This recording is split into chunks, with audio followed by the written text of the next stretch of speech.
कुछ और है। इनफैक्ट यहाँ का नहीं, आम आदमी पार्टी ने कोशिश जरूर की थी, लेकिन जितनी जगह में हम लोगों ने घूमा है वहां पर यही दिख रहा है कि आम आदमी पार्टी की एंट्री की वजह से मुकाबला एक तरफा हो गया है। ठीक है, वो वोट कहीं काट रही है। अकील खान साहब हमारे साथ हैं, आम आदमी पार्टी का समर्थन करते हैं, राजनीतिक विश्लेषक भी हैं। अकील खान साहब, पब्लिक तो सिर्फ मोदी मोदी कर रही है, कह रही केजरीवाल चाहिए ही नहीं, हमको फ्री का कुछ चाहिए ही नहीं। सुशांत जी 400 रुपए मिलेंगे तो मोदी मोदी करेंगे ना। अरे अब ये गलत बात है, ये इतनी पब्लिक 400 रुपए लेके आई है, ये अब आप पब्लिक का अपमान कर रहे हैं। सुन लीजिए आप, या तो कोई बोल दे, आपके पास कोई सबूत हो 400 रुपए देके लाएं, क्या बात सर। आज 1 तारीख को सुशांत सुनिए आप, ये तो अरे हाथ कंगन को आरसी, ये तो फैक्ट है, ओपन फैक्ट है। सुन लीजिए, ओपन फैक्ट कहां से है, जबरदस्ती। 1 तारीख को ये रैली करने की क्या जरूरत पड़ गई? अरे नहीं, सुशांत जी आप मेरी बात सुन रहे हैं? हाँ सुन रहा हूं, बोलिए। सुन लीजिए, 1 तारीख को ये क्या जरूरत है कि मतलब 1 तारीख को जब चुनाव हो रहे हैं, जब चुनाव का मतलब वोटिंग बढ़ रही है, उस वक्त मोदी जी को क्या जरूरत पड़ी?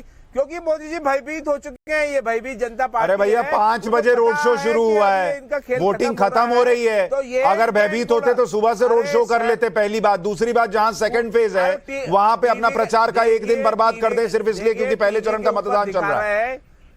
सुशांत जी, ये हमारे देश के अंदर जो जिस तरह का इलेक्शन कमीशन का सिस्टम बना रखा है ना, ये एक फनी है, मतलब बड़ा हास्यास्पद लगता है कि मतलब क्या मतलब हुआ है कि जब ये बंद कर दी चुनाव प्रक्रिया, तो दूसरी जगह से आप तो देख ही रहे हैं टीवी के ऊपर सब। अरे भाई, तो जो नहीं देखेगा वो वोट नहीं करेगा। दिलीप चेरियन साहब, पब्लिक को सुनने पर तो ऐसा लग रहा है कि ये पूरा चुनाव जो है वो नरेंद्र मोदी के नाम पर है गुजरात में, और लोग कह भी रहे हैं कि मोदी को लाना है। अरे कुछ नहीं। अरे अब रुकिए अकील खान साहब जी, दिलीप चेरियन जी से प्रश्न है। मोदी जी का जो छवि है गुजरात में, वो सबसे मेरे ख्याल में हाइट पे है, इससे हाइट जाना मुश्किल है। तो बीजेपी को ये प्रॉब्लम ये है कि ये जो हाइट पे जो उनका एक्सपेक्टेशंस है उनको कन्वर्ट करना। आम आदमी पार्टी और कांग्रेस का लड़ाई मेरे ख्याल में आपस में है, जैसे किसी ने कहा था, पर बीजेपी का ये इश्यू है कि जो पिछले रिजल्ट है उससे आगे बढ़ना उनके लिए भी मुश्किल है, क्योंकि ये जो मुद्दा है मोदी जी का छवि, वो तो पिछले बार भी अच्छा था, अब भी अच्छा है, और सिर्फ ये डिफरेंस है कि इस बार जो 2 फेज पे इलेक्शन हो रहा है, उस डिफरेंस को कैसे एक्सप्लॉइट करें और उसमें बीजेपी को इंप्रूव करना अपना जो टैली है। हर्षवर्धन जी, जो दिलीप जी कह रहे हैं, नरेंद्र मोदी की छवि तो पिछली बार भी ऐसी ही थी गुजरात के लिए, कोई बदली तो थी नहीं, तो इस बार जो है वो सीटें बढ़ जाएंगी, क्यों? पहला प्रश्न ये। और दूसरा, जो दुष्यंत भाई कह रहे थे कि बीजेपी की सीटें लगातार हर चुनाव में घट रही हैं, तो इस बार भी घटेंगी, वो ये उम्मीद कर रहे हैं।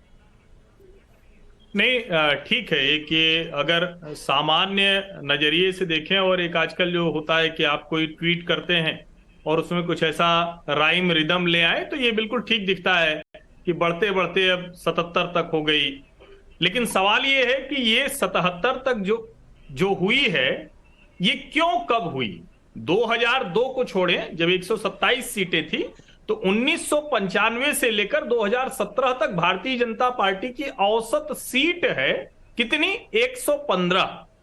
अब आप कहेंगे कि 2017 में तो 99 सीटें हुई, लेकिन आज जब हम बात कर रहे हैं तो 20 विधायक कांग्रेस के छोड़कर जाते हैं और वो भारतीय जनता पार्टी के टिकट पर जीत कर आते हैं, और आज विधानसभा में भारतीय जनता पार्टी की सीटें हैं 112।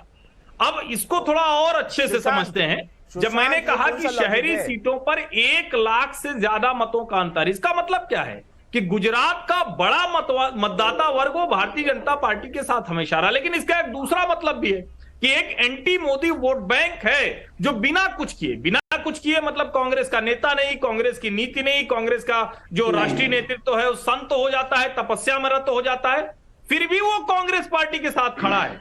अब इसके बावजूद अगर 77 अधिकतम हुआ, तो इस बार तो ऐसी कोई स्थिति नहीं है जिसमें पाटीदार समाज कहे कि हमें विकल्प खोजना हो। इस बार कोई ऐसी स्थिति नहीं जिसमें जो आदिवासी समाज है, और मैं एक बात कहूं, ऐसा नहीं कि सिर्फ द्रौपदी मुर्मू जी के राष्ट्रपति बनने से होगा, लेकिन ये जो करीब 35 सीटें हैं उन 35 सीटों में से अधिकांशतः जीतती है कांग्रेस पार्टी।